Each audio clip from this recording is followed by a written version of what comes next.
இல்லைன்னா உலகத்துல கிடைக்கிற சமாதானம் நிரந்தரமானது அல்ல. நல்லா பாத்துக்கோங்க. உங்களுடைய அக்கௌண்ட்ல காசு இருக்கு, உங்க அக்கௌண்ட்ல நல்ல பேலன்ஸ் இருக்கு. அந்த பேலன்ஸ் இருக்கிற வரைக்கும் உங்களுக்கு பீஸ்ஃபுல்லா இருக்கும். ஏன்னா உங்களுக்கு ஒரு பிரச்சனை வந்தது என்றால் அந்த பிரச்சனையை அந்த பேங்க் அக்கௌண்ட்டை வச்சு, அந்த பேங்க் பேலன்ஸை வச்சு நீங்க சமாளிச்சு கொள்ளலாம் என்று நீங்க நினைப்பீங்க.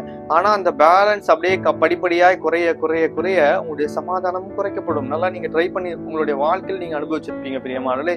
என்னுடைய வாழ்க்கையில நான் பர்சனலா இதை அனுபவிச்சிருக்கனால உங்க இடத்துல சொல்லுகிறேன்.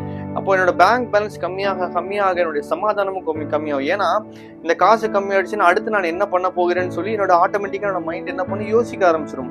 தேவன் சொல்லியிருக்கிறாரு, அன்றன்றைக்கான தேவையை அவர் சந்திக்க வல்லவரா இருக்கிறார். ஆனா இங்க நம்ம என்ன பண்றோம், அடுத்த நாளுக்கும் அதுக்கு அடுத்த நாளைக்கும் நாம யோசிக்க ஆரம்பிச்சு விடுறோம். ஏன்னா உலகத்துல இருக்கிற காரியத்துக்கு பின்பதாய் போகின்றதுனால. ஏன்னா இது உலகம் கொடுக்குற சமாதானமா இருக்கும். ஏன் உலகம் கொடுக்குற சமாதானம்? பணம் இருக்கும் பொழுது உலகத்துல நமக்கு பீஸ்ஃபுல்லா இருக்கும். அந்த பணம் தீர்ந்து விட்டது என்றால் நமக்கு அந்த சமாதானம் போய்விடும்.